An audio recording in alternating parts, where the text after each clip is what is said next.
โอ้แข็งแห้งแท้หากี่ดีนี่โซกล้ามเลยโซกล้ามบ่เด้อโอ้ อยู่กับไผมื้อนี่อยู่ผู้เดียวอยู่ผู้เดียวเด้อพ่อแม่จะไปใช้เบิ่นแหละนี่เมื่อลงจังหันลงเพล เมื่อลงจังหันลงเพลนบุญเด้บุญแรงบุญเมื่อสนองเพิ่งป่ะมีบุญอีกแหละมีบุญละมีบุญอีกแหละบ่ได้มาอันเฮ็ดห้องน้ำบ่มื้อนี้บ่จักมือใดเพิ่นยังบ่ทันได้แล้วแต่ว่าเครื่องมาครบเบิดแล้วบ่ครบแล้วยังทานต้องสร้างถ้าพอสร้างเด้อ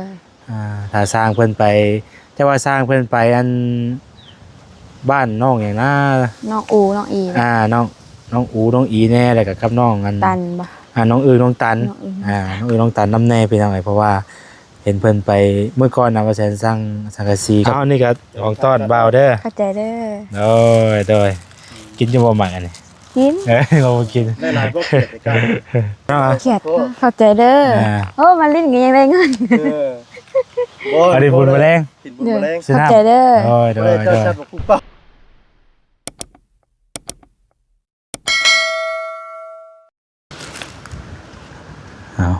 พี่น้องเอ้ยภาพเปิดคลิปมามื้อนี้ก็อยู่หม่องพักหม่องเซาของทางน้องน้อยเด้อมื้อนี้พี่น้องเอ้ยเนาะบ่ได้เดินทางเข้าไปหาน้องมดดิมื้อนี้พี่น้องเอ้ยเนาะเดินทางขึ้นมาทางนี้เพราะว่าสิเข้าไปหาน้องน้องตันเพิ่นนำแน่ก็เลยกายทางขึ้นมาทางนี้พี่น้องเอ้ยเนาะโอ้คงบ่งอกบ่งิ้วเพิ่นก็เริ่มใส่หลอกได้พี่น้องเอ้ยออกมากเลยเนาะบ้านเฮาก็ได้ลมหนาวเย็นช่วยอะไรพี่น้องเอ้ย เนาะเอากราบทักทายสบายดีเด้อเนาะสบายดีพ่อแม่พี่น้องเพิ่นสุขสู่คนเนาะ เอาสบายดีเด้อเนาะสบายดีพ่อแม่พี่น้องเพิ่นสุขสู่คนพ่อๆกับซ่องบ่แสงคือเก่ามื้อนี้ก็สิเดินทางขึ้นไปหาน้องน้องตันเพิ่นนั่นแหละก็เลยมาแวะ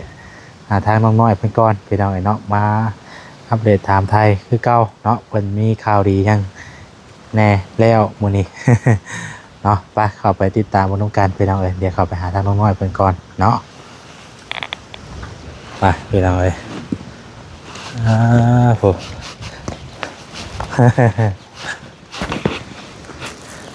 คือมิดเทเด้มื้อนี้เนาะ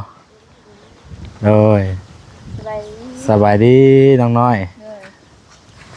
อยู่กับไผมื้อนี้อยู่ผู้เดียวอยู่ผู้เดียวเด้อ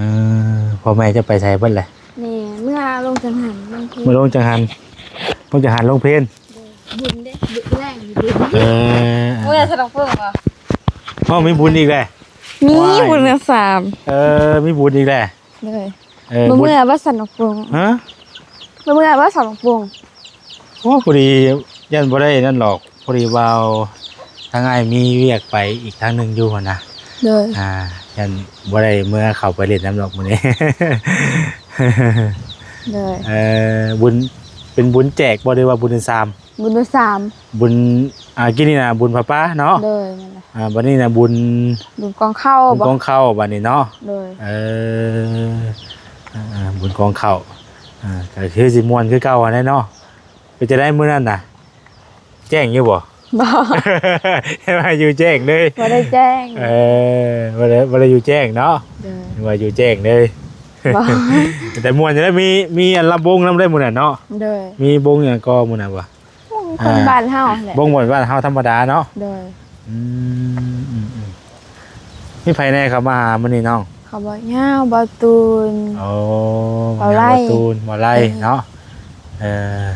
สร้างบ่ได้มาอันเฮ็ดห้องน้ำบ่มื้อนี้บ่จักมือใดเพิ่นยังบ่ทันได้แล้วแต่ว่าเครื่องมาครบเบิดแล้วบ่ครบแล้วยังทานต้องสร้างถ้าพอสร้างเด้อถ้าสร้างเพิ่นไปแต่ว่าสร้างเพิ่นไปอันบ้านน้องหยังนะน้องอูน้องอีน้องอูน้องอีแน่แล้วก็กับน้องอันตันบ่น้องน้องตันน้องน้องตันนำแน่พี่น้องเพราะว่าเห็นเพิ่นไปเมื่อก่อนนะว่าแสนสร้างสังกะสีกับผักกาดตาดไปให้เพิ่นน่ะเลยเพิ่นก็ได้เข้าไปมุ่งอาจจะไปเฮ็ดตัวนั้นให้มันแล้วซะก่อนเนาะเลยคือว่าอะไรสร้างผู้เดียวเนาะเหมือนเพิ่นเรียกว่าเข้าลายได้นี่เนาะเลยเจ้าพี่น้องเอ้ยไปเขามาเล่นน้ำมื้อนี้ก็ได้เพราะว่าสิไปทางผู้ดีพี่น้องเอ้ยไปเด้อไป สบายดีมาตัวเอาฉันเลยบ่ ก็ไม่มี สบายดีเด้อเนี่ยเมื่อกี้เข้ามาพร้อมกันเลยพี่น้องเนาะพอดีกับพ่อแน่มื้อนี้ยังสิตรบไปทางรักษาอีกอยู่สิเข้าไปหาทางแม่ครูพี่น้องเนาะมีเวียกกับทางแม่ครูอยู่มื้อนี้หลายท่านก็สิจำได้อยู่บ่แม่ครูนี่เนาะ กู บ่ได้ถ้าบ่แซนไปบ่ได้เนาะ เป็นคนละทางพี่น้องเนาะแต่ว่ามื้อนี้นะว่าสิขึ้นไปอัปเดตเบิ่งภาคตาดไอ้เพื่อนน้องอึ้งนะอึ้งน้องตันว่าเพิ่นเฮ็ดเนาะใช้แลไปหน่อยแล้วก็ทางบ่ไล่เพิ่นก็ว่าสิเข้าไปอยู่ก็ผู้ใดออกจากนี่ก็สิเข้าไปพุทธ คือเห็นรถเพิ่นเข้ามาบ่เนาะ รถ ฮะ รถอะไร รถไทยบ่เห็นว่ารถไทยมันเบิกทางบ่ แม่ เพิ่น ร ไป ถ รุดอยู่ไส เพื่อนเข้ามาอันนี้ตัดอ้อยอยู่นี่เพื่อนแปลงทางเด้ อ๋อ พระเจ้าสิมาตัดอ้อยอยู่นี่นี่ส่วนมีส่วนอ้อยเพิ่นอยู่นี่ โอ้เพิ่นก็เลยรุดทางไปเลย เด้อย่ามันยากนี่กับเจ้า เอานี่ก็ของต้อนเบาเด้อ เข้าใจเด้อ โดยกินจะบ่หมักอันนี้ กิน เราบ่กิน ได้หลายก็เกิดไปก้าน เขียดไปขุดบัตรบริการ เอาไปก้านมื้อน่ะบ่ได้ไปบ่มื้อน่ะ มื้อน่ะนะ บ่ บ่ได้ไป ไปเลย เด้อ หรือว่าไปขุดบ่หั่นคือจะค่อยขุดบ่ ขุดบ่มันแห้ง บ่ แล้ว ง่ายเหิบบ่ ไงคือ แต่มันแห้งแล้วมันบ่ได้ มันก็ไปอยู่ของใหม่เลยเนาะ เด้อ เอาก้านอยู่เลยมันก็เบิดได้เนาะน้องเนาะ บ่เบิดดอก เออ มันก็ออกลูกได้ เอาออกลูกอีกบ่ได้กินอยู่กันหากันเนาะ เด้อ โอ้น้ำตุกไม้บ่นี่ เด้อ ตุกไม้ไผซื้อมาให้ บ่ บ่นิวบ่ เด้อ น่ะบ่นิวก็เห็นเนี่ยเห็นบ่นิวมาอีกเนาะ เด้อ โดยเพิ่นมาแจ้งข่าวอย่างอีกเด้มื้อนี้เนาะ บ่ มีข่าวดีอยู่ว่าเพิ่นแจ้งเพิ่นเข้ามา มีเยอะ มีบ่ เด้อ มีข่าวหยังนำแน่เพิ่นแล้วพ่อบ่ได้บอกของน้ำ พ่อไว้แล้วยังขาดเท่าสร้างเครื่องกับพ่อว่ายังขาดพอสร้าง เครื่อง สร้างมาเฮ็ดเนาะ บ่ได้กับเครื่องน่ะครบไปแล้ว เลย ถ้าแต่ทางบ่สร้างมันมาเฮ็ดเนาะ เลย เพราะว่าเท่าได้ค่าสร้าง เพิ่นว่าเป็นเงินบาทน่ะ5,500เป็นเงินกีบ3 ล้านเจ็ด โอ้คือว่าอันอยู่เนาะทางบ่สร้างเพิ่นก็ราคาก็แบบกันเองเนาะเพิ่นก็ได้ ห้องน้ำกับบางเทื่อบางสร้างนี่กับบางคือว่าได้6-7,000พูดได้6-7,000บวกทั้งคุดน้ำ อันนี้ขุดเองเนาะ อันนี้เขาคุดเองเนาะ แม่นถอกเอาลงเรียบร้อยแล้ว แม่ทอ ถมเฮากระถมแล้ว แม่แต่พอจังราคาทางชั่วเฮาคุดเองว่าน่ะฮอดได้6-7,000ประมาณนั้นแหละบางหม่องก็ว่าเป็น12,000พุ่นแหละ ใช่จะมีเพิ่นมีแต่เอาทอลงเรียบร้อยแล้วติเนาะ เลย อันนี้เพิ่นก็ซื้อมาแล้วเนาะ ซื้อแล้ว เบิ่งหาไปเบิ่งก่อนป่ะพี่น้องเอ้ย ต้มยังใช่นี่น้อง ต้มน้ำ ไปชิลดไก่ โอ้ ไปชิต้มไก่ โอ้สิต้มไก่บ่นี่น่ะ เลย พี่น้องเอ้ย ตรงนี้มัน แมงมุมออกเลย เอาแล้วบ่ ออกเลย ไว้มุมตัวน้อยๆนี่ก็ญาติ เนาะเตียวเตก เนาะไอ้มุมตัวน้อยๆนี่ก็น้องน้อย โดดในปากของหอมเข้มก็ได้กิน ขนาดน้องน้อยซื้อน้อยยังบ่ได้น้อยเด้ มีมุมตัวน้อย มาว่าแมงมุมเดินหาแก้ม โอ้อันนี้ไม้นี่ก็มาแล้วเนาะ เลย อันนี้ไม้ยังนี่เนาะเพิ่นไม้เป็นลมบ่ น่าจะเม่น เพิ่นมาส่งเองบ่หรือว่าเนี่ยเรียบร้อย เรียบร้อย เกือบขาดเด้อ บ่ทัวข่อยจักดีเนาะบ่ทัวข่อยจักดี ไม่รู้เกือบได้ เพิ่งเกิด บ่ถามนั่นเนาะ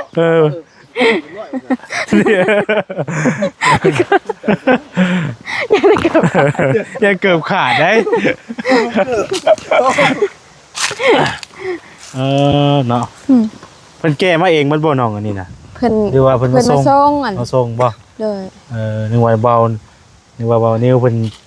บรรทุกมาเองเลย นี่เพิ่นตึกเพิ่นแก่มาทางนั้น บ่ได้ก็เฮาก็เอาเครื่องนั้นเพิ่นลายอยู่นะบ่ได้กันเนาะ เลย มันก็มาส่ง เลย บ่ได้เฮ็ดเสาบ่ บ่ บ่ได้มีเสาแบบว่า บ่ได้ ก่อคัดกันขึ้นเลย เด้อ โอ้แบบสูตรแบบบ่ได้มีเสาพี่น้องเอ้ย เด้อ อืมแต่เคยเห็นคนเฮ็ดหลายอยู่เฮือนน้องสายผ้าก็บ่ได้มีแหละเนาะ แม่บ่ได้บ่มีเสานะ บ่ได้มีแหละเนาะแต่มีแต่เพิ่นก่อคัดกันขึ้นไปเลยอ่าก็ได้คือการแบบซั่นกับพี่น้องเอ้ยเนาะ เด้อ มันก็แน่นอยู่อืมและมีแต่ว่าทอรอทั้งสร้างเพิ่นมาแล้วก็เฮ็ดแต่ก็ใช้งานเนาะ เด้อ แนวอื่นเด้เพิ่นบ่ได้มีมาแจ้งได้บ่เจอเฮือนเดินคานเด้ได้ บ่ ได้ ยังบ่มี ยังบ่ทันมี เด้อ เอากะฟังไปเป็นเอาไงเนาะ ได้ห้องน้ำกะคือว่าอะไรกับพอได้ใช้สะดวกสบายแล้วเนาะ เด้อ อืมนี่ผมก็ซื้อมาเรียบร้อยหมดเลยพี่น้องเอ้ย สิแล้ว แค่อันนี้ก็เพิ่นแก้ไว้เองบ่นี่กะ แล้วนี่แกมา บ่นี่ก็แก้มาบ่นี่กะ เด้อ ใช่ใส่กระสอบไปนี่เลย เด้อโอ้แข็งแฮงแท้ น่าคือดีนี่ โซกล้ามเลย โซกล้ามบ่ เด้อโอ้ โอ้น่าคือดีดิเออ ต้องหามก็ละเกิดกับน้องน้อย เอาจ้ะ บ่ขึ้น เนอะ ขึ้นว่า แต่เพิ่นตอนนี้แต่เพิ่นซื้อมาแบบนี้เนาะ เด้อ เอ่อ บอกสิดีน้องน้อยว่าจิปรับแหล้ ปรับบ่ ปรับแล้วบ่ได้มาคุดนำ ถามมาก่อนี่ก็ได้ ได้ วันนี้ค่ะปรับด้วยเนาะ ฮะ วันนี้ก็ ปรับแล้วเราว่าเรามาตอนคุดมันบ่มาแล้วว่ะคุดได้แล้วบัดมาแล้วว่ะ ผู้ละ5,000 คุด5,000ได้แล้วว่ะ พอสิมาก่อข้างหน้านี่นะ จะเซ่บ่ ช่วยประตูได้นะ ก่อยมันงามได้ ก็พอได้แล้วพอซ้ำสีเมืองนี่แล้ว อื เนาะ มไปก่อยว่าล่ะ บ่แล้ว เนี่ยไปคืองูร้อยได้ คำว่าสีก่อเห็นมันงามแบบเจียนบ่จื้อนะ อืมโอ้ไปหน่อยเนาะบรรยากาศอยู่นอกนี่เนาะพักเนาะตอนนั้นก็ไม่ใช่จันห้องได้จังหน่อยเนาะ เด้อ ไปติดอยู่บ่ ไปซะหน่อยซะหน่อยเดือน5บ่เดือน4บ่ซะหน่อยจักรจันทร์ติดจักรจันทร์ขาย อย่าแต่ติดจักรจันทร์แล้วก็ เป็ เพิ่ น น นี่บ่ ขอแค่ว่ามีตังค์ เออ บ่ได้ไปบักเองบ่ตังเสื้อบ่ดีว่าไง ซื้อบางเทื่อก็บักเองในต้นโพแต่ว่าเพิ่นบักแล้วต้นโพต้นให้ ติดต่างกับเป็นเนาะเจ้าเนาะ พอเฮาเฮ็ด บ่เฮ็ด จะบ่เป็นนะ มีขอแต่ว่ามีตังค์น่ะถือว่าไปติดได้เนาะ เลย เพราะส่วนหลายก็ต้นแบบซี่นั้นมักมีเลยมันมักมีอยู่มันสิจัน เที่ยวได้ตัวเนาะ แล้วก็ฉันว่าก็การแมงขนุนแมงขนุนขายฉันว่าก็เฮ็ดฮ้อนไปฝนตกเด้เฮ็ดปวกมันก็ สักหน่อยก็สิว่าน้ำหน้าอีกเนาะ เลยฮอดยามนาก็เฮ็ดละงอกเฮ็ดดินเฮ็ดกระยองเฮ็ดปวกเฮียง เฮ็ดละงอก เลย ไม่ได้งอกบ่ งอกอะไรเฮ็ดละงอก ฮะ เฮ็ดละงอก เฮ็ดละงอกบ่ เฮ็ดละงอกกับเฮ็ดละงอก เฮ็ดละงอก ใส่คนละอัน แม่นตามแต่คนถ้าสิเอิ้น คือหน่อยเนาะขึ้นงอกอีกแล้วเนาะบ่อีกงอกไปเช็ดหน้าอีกแล้วนะ เจ้ากินงอกบ่เจ้ากินงอกบ่ ก็ขึ้นงอกคือกัน กินง เล อย กเพิ่นบ่ ฮะ กินงอกเพิ่น อ้าวก็เนาะมันก็อีต้นเพิ่นนั่นแหล้วผู้เพิ่นเฮ็ดนั่นแหล้วคือเฮาก็ก็แม่นอยู่ มาซอยได้อยู่วะได้อยู่วะมาดามซอย เฮ็ดหาน้องน้อยไปซอยดำนาเนาะ หรือว่ามาซอยเฮา บ่เดี๋ยวเจ้าแล้วไปดำนาซอย บ่ได้แล้วนั่นน่ะ แล้วก็ลำหน้าได้อยู่บัดนี้บ่เนาะ เด้อ แล้วก็ลำหน้าได้อยู่บัดนี้เนี่ยมันก็คือว่าแล้วเนาะ เด้อ จักอันเดือนของฮอดเดือนบ่ลำหน้า เดือนหนึงพอดี หรือว่าอยู่ในนั้นเดือนนึงสุดแล้ว เดือน ไว้นี่ใช่เพื่อผลบางเทื่อก็ ขาโพ น้ำยากบ่เนาะ แม่น เอาว่าใกล้หัวอยู่ไปดูน้ำหัวกันว่าบ่ บ่มีจัก เขาต้องปรับให้ใหญ่ๆมันน้ำมันจังอยู่ ปรับบ่มีเงินบัด บ่มี ค่าแต่แน่เดียวหั่นแหละ เออ อย่างอื่น เงิน ก็อยากได้อยู่ให้ใหญ่กันเนาะ เด้ออยากได้เยอะ ถ้าว่าประมาณนี้น่ะแม่นเบิ่บ่เขียนนี่บ่ว่าไง แม่นเบิดเพิ่นจะมาแจกเบอร์โทรเด้ ก็เจ้าว่า ก็มีบ่คนปรับใส่นี่ก็ เพิ่นมื้อ มีอยู่เนาะ มา2คนเพิ่นว่าบ่อยากปรับบ่เฮ็ดให้ใหญ่ซั่นจังซี่อยากได้อยู่แต่ว่าบ่มีเงินค่าแน่เดียว ถ้าว่าปรับก็มันก็จะอันนั้นอยู่น้ำมันก็จะอยู่ขึ้นอีกสินะ เลย อันคือว่าให้ใหญ่มันก็เช็ดให้น้ำเฮาอยู่ เลย นี่นะถ้าว่ามันแบบซี่น่ะมันตกคือเดียวมันก็ไหลซึมไปคือ มันลงพุ่นแหละ มันลงไปพูดรถจนหลา แล้ว ย มันสิไปอ้างพูดแล้วหน้าตัวที่ว่าพูดแล้ว เลย ต่ำนะว่าไง แต่เป็นรวมรายอยุ่หลังกันเนาะอย่าเฮ็ดอยุ่อย่างก็ได้เนาะถ้าแต่นำเงินนั่นแหละ แม่น ถูกต้องแล้ว ปรับบอกสิบ่ ปั๊บบ่คิด บ่มีเงินเฮ็ดหยังก็อยาก เออ แม่นไปเลยเฮ็ดไปได้บักมูออกมันเป็นหมากเด้ หากระดอก อาจจะเป็นดอกบ่ เลย เอ่อ บ่เสียนบ่ไปหาบไปบ่จักหมากจัก โอ้ยแบ กับบ บ่ได้หานี่บ่ได้กินได้บ่ได้ให้ได้นี่เบาไล่เบาฮะเบาลี่เบาบี้เบาไล่บ่หาบเพิ่นหมายไว้แล้วเด้ ไม้คุมไว้อีกบ่ แม่นไหมคุมมาอีก จอจะได้ไม้แล้วยังบ่ได้กินเลย บ่ได้หมายมาบ่ทันนี่ลิได้ เออ ไม้ก็เป็นหมากบ่ได้บ่ บ่ได้แล้วต้องโฮดแหละ พูดได้บัดมือบัดมันเป็นหมาได้ไงสิเฮ็ดเขามาเฮ็ดเขามาได้บัดนี้ฮะ เฮ็ดก็มาโฮดบ่ เฮ็ดเขามาฮดเลยฮดเลยกันไล่กินหมากเลย โอ้สิตายแล้วคือคนน้ำใช่บ่ บ่เดี๋ยวเฮ็ดแต่นั้นแล้วเนาะเออ โอ้สิว่าซั่นบ่ได้กินเหมือนกันเนาะ บ่ได้มักแตงกับปูน้ำกันบ่เนาะมักแตงจริงบ่ แต่งทำอันนั้นนะตกเฮา แต่ข้างบ่คือแต่ง แต่งข้าง อ่าแตงข้าง เลย น้ำก็ไปน้ำหนองบ่น้ำห้วยบ่ พุ่นห่วยอยู่พุ่น อ่า ห่วยมือลงงมป่านี่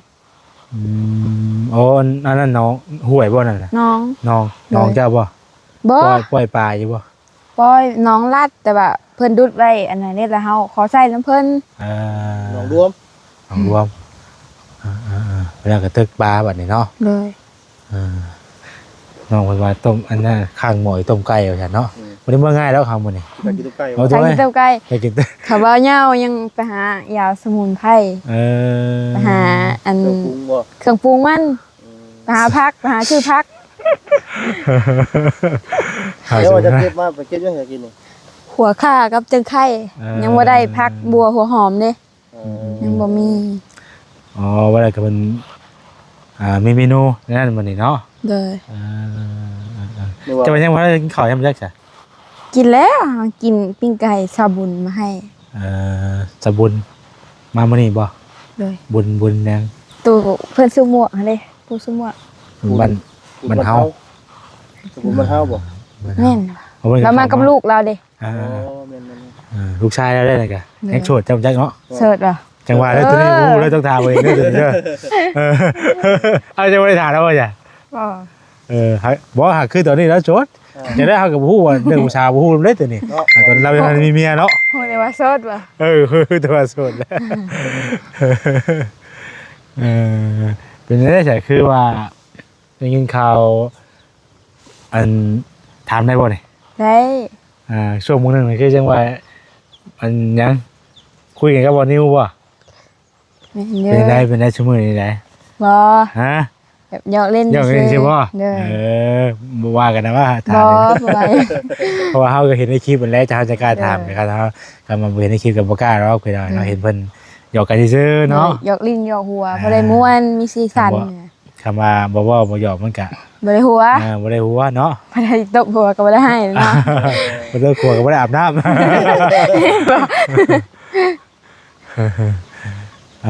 พี่น้องเอ้ยเนาะเอาก็จังซั่นแหละซะพี่น้องเอ้ยกลับบ่ว่าสิดีบัดนี้ได้บ่ ยังอยู่ได้ อืม เดี๋ยวกลับจะน้อยก็จะกลับ เป็นอย่างนี้เนาะเพราะกับเรามีบ่น้องแถวนี้ พ่อกระเดา พักกะเรา ว่า พักกะเราเป็นราคาได้ใช่ไหม พุ่นเด้หน้าไม่เท่าพวกนี้ ถ้าเห็นอยู่บนทางเข้ามาน่ะปอกำลังเป็นใหม่ เด้อ เข้ากี่ดี กินกับลาบกันอย่างเช่นเนาะ ไผ เป็นยังน่ะโทรศัพท์ล่มบ่อืม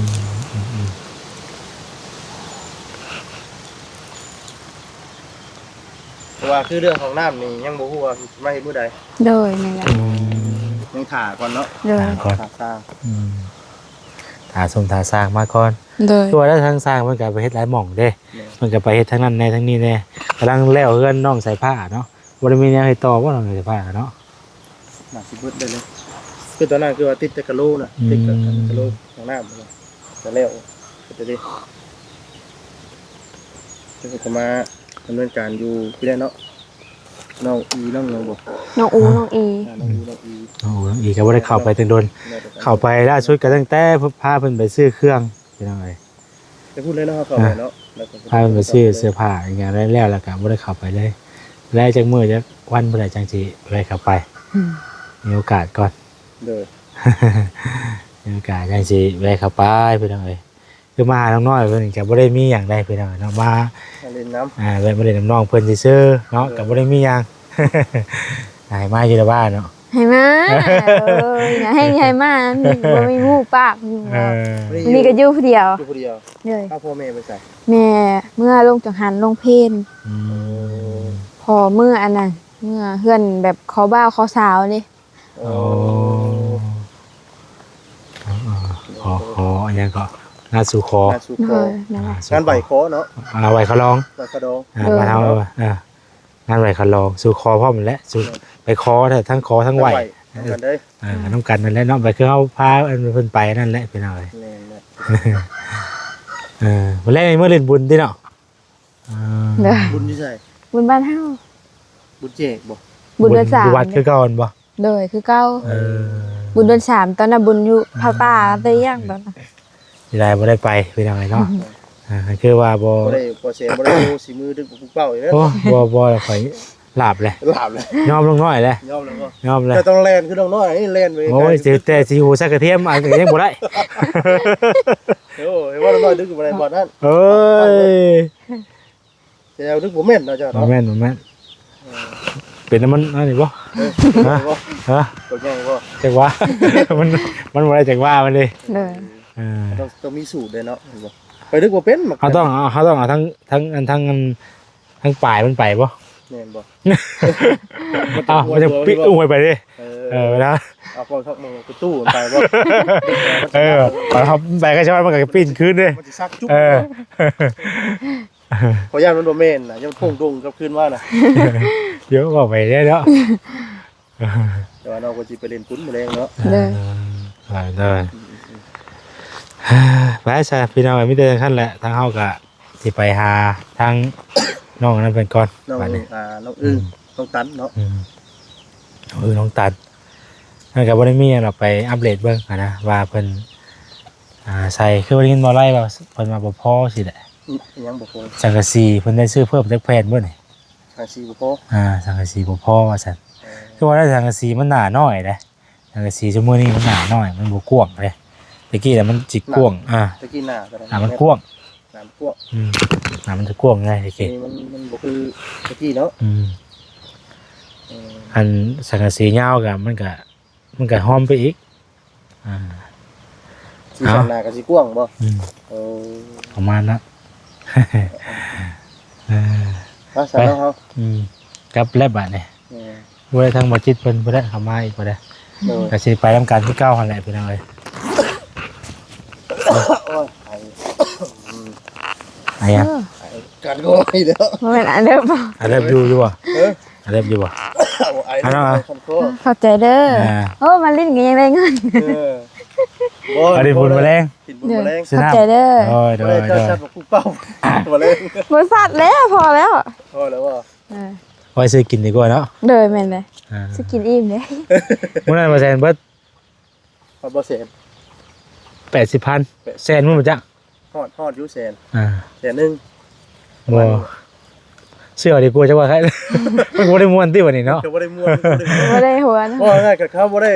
เป็นหยังก็เป็ดมันบ่คักบ่ได้ มันบ่ค้าแต่เฮาบ่เล่นมันในประเทศให้เฮาแบบ มันมีความมุ่งมั่น แบบว่าเฮ็ดเล่นแบบโกสามารถแน่นิดนึงตัวเชื่อมันก็มันง่ายมันก็ เลย ลงตลาดแล้วเนาะ ว่าหยอกกันไปแล้วพี่น้องเอ้ยไปเด้อน้องเด้อ เด้อ ทางง่ายก็สิกลับปลาก่อนบัดนี้ผู้ใดมื้อหน้ามื้อใดคันมีโอกาสก็สิไปบ่เล่นน้ำเด้อ เด้อ มามื้อหน้าก็สิอย่างว่าเพิ่นต้มไก่ได้มื้อนี้ล่ะมื้อหน้าเพิ่นเฮ็ดแกงหน่อไม้บ่มีบ่หน่อไม้แกงยากเลยเนาะให้กินได้มันยากมันติ ยากเนี่ยมันมี แล้วบ่มี ว่าหยอกซื่อเด้อน้องเด้อเด้อเอาโอเคพี่น้องเอ้ยเนาะก็สำหรับคลิปนี้ก็จะได้ขอตัวจบคลิปไว้สำนี้ก่อนพี่น้องเอ้ยเนาะบุญขอบคุณพ่อแม่พี่น้องทุกท่านทุกคนที่เข้ามาติดตามรับชมพี่น้องเอ้ยเนาะดีๆมีแห้งสุขคนเด้อพี่น้องเด้อมื้อนี้ก็แวะมาถามไทยทางน้องน้อยเพิ่นก็บ่ได้มีหยังเด้อพี่น้องเอ้ยเนาะแวะมาติดมา เยี่ยมยามทางน้องเพิ่นซื่อๆพี่น้องเอ้ย เอาอยู่ดีมีแห้งบ่ทุกคู่ทุกคนเด้อพี่น้องเด้อขอบคุณที่เข้ามาติดตามรับชมรับฟังเนาะทางบ่แซนแต่จนจบแล้วก็บ่กดข้ามโฆษณาบ่แซนไปขอขอบคุณทุกท่านทุกคนเด้อเนาะที่สนับสนุนมาโดยตลอดเนาะเบิ่งโฆษณาให้พี่น้องเอ้ยเนาะก็พอได้จะอยู่ในครอบครัวหรือว่าเดินทางนั่นแหละพี่น้องเอ้ยก็ขอบคุณหลายๆเนาะพี่น้องเนาะเอาลาไปก่อนสบายดีพี่น้องเอ้ย